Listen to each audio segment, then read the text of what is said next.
Empat pelajar sekolah menengah antara 5 yang direman bermula Isnin lalu bagi membantu siasatan berhubung kes rogol melibatkan seorang remaja perempuan Lelaki berusia dijatuhi 14 hukuman penjara 18 tahun dan 6 sebatan selepas didapati bersalah di Mahkamah Session Kota Baru Kelantan terhadap tuduhan merogol seorang remaja perempuan berusia 15 tahun 2 tahun lalu. Mahkamah menjatuhkan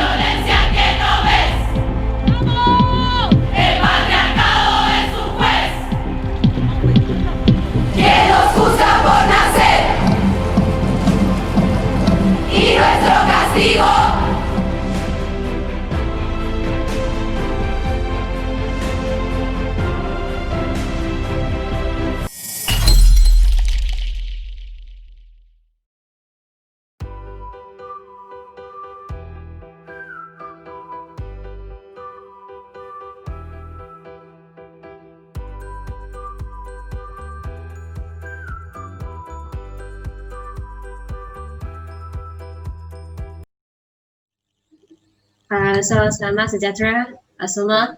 Hari ini kita akan sama membincangkan tentang punca, kesan dan langkah rokok bawah umur. Ya.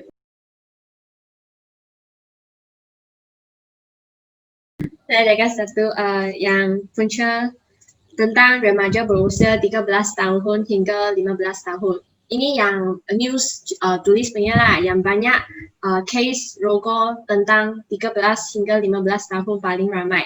Menjadi mangsa adalah kerana mahu mencuba sesuatu serta percaya kepada teman lelaki yang kononnya sayangkan mereka. Ini yang idea saya untuk punca. Jadi idea saya punca rokok, kes rokok bawah umur ialah pendedahan kepada kandungan pornografi di internet amat mudah dan boleh menyumbang kepada kes rokok di kalangan kanak-kanak dan remaja yang mungkin ingin meniru apa yang melihat. Itu punca tadi opinion saya. Okey, dari opinion saya, punca sebabnya berlakunya rogol ni ialah mereka tak didedahkan dengan macam dekat dekat Amerika, mereka didedahkan dengan sex education tau. Pendidikan seks. Okey, dekat Malaysia dia it's a bit macam sensitif tau. Macam orang dengar perkataan seks sikit je, okey, dia sensitif, orang tak suka, orang ni tak suka. Itu salah satu sebab kenapanya berlakunya kes rogol bawah umur, sebab kita semua ni tak ada pendedahan kepada sex education. Itu yang kadang-kadang budak yang umur bawah pun lagi advance daripada orang tua. Itu salah satu punca dia. Boleh saya tambah? Boleh. Lagi satu adalah masalah rumah tangga. Ibu bapa mereka yang tidak memberi tumpuan terhadap anak-anak mereka, apa yang anak mereka buat akan menyebabkan anak mereka melakukan kes rogol. Saya tambah pada pendapat saya, mangsa tidak mempunyai ilmu terhadap menjaga keselamatan diri. Biasanya ibu bapa kita hanya mengajar kita berhati-hati dengan orang asing sahaja kan. Tetapi ibu bapa tidak memberitahu kita mau awas dengan orang yang kita kenal atau yang kita rapat. Hal ini akan memberi peluang kepada perokok yang kita kenali membuat hak ini.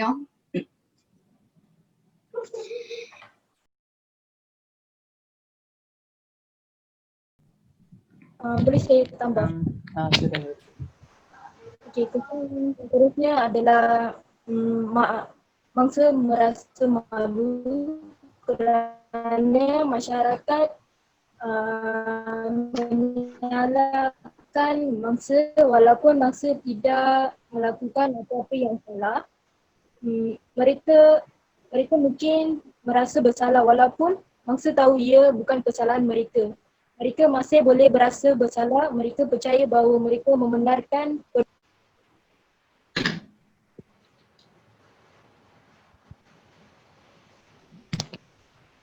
Boleh saya tambah?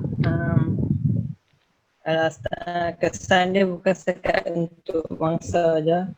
Kalau untuk family dia pun akan kesan juga sebab family dia pun akan, nama family dia pun akan terganggu lah. Orang yang akan nampak anak dia pun macam murah ataupun tak elok dah untuk dijadikan isteri ke apa. Lepas tu untuk kalau student yang jadi mangsa tu, dia akan efek dia punya pelajaran.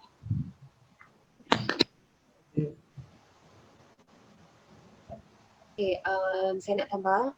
Okay, kalau bila kanak-kanak bawah umur kena rogol, mereka akan mengalami gangguan emosi.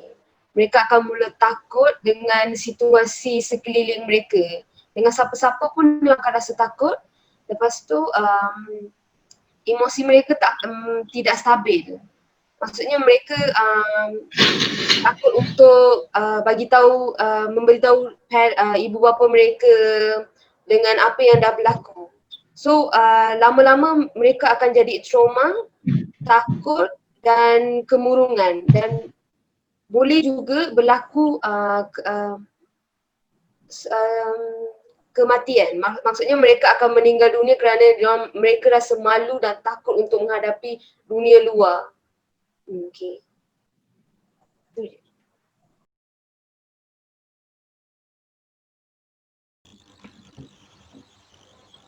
Pada pendapat saya, bagi langkah pencegahan, saya rasa kerajaan wajar mengubahkan undang-undang dan atau meluruskan undang-undang yang lebih berat terhadap perokok kanak-kanak. Sebab kerajaan undang-undang juga satu peranan yang sangat penting bagi kes ini.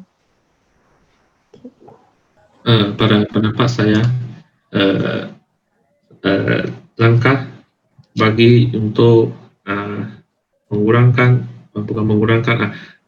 kes rokok ini adalah individu semua harus menjadikan rukun negara sebagai satu amalan dalam kehidupan harian mereka, kerana amalan rukun negara adalah satu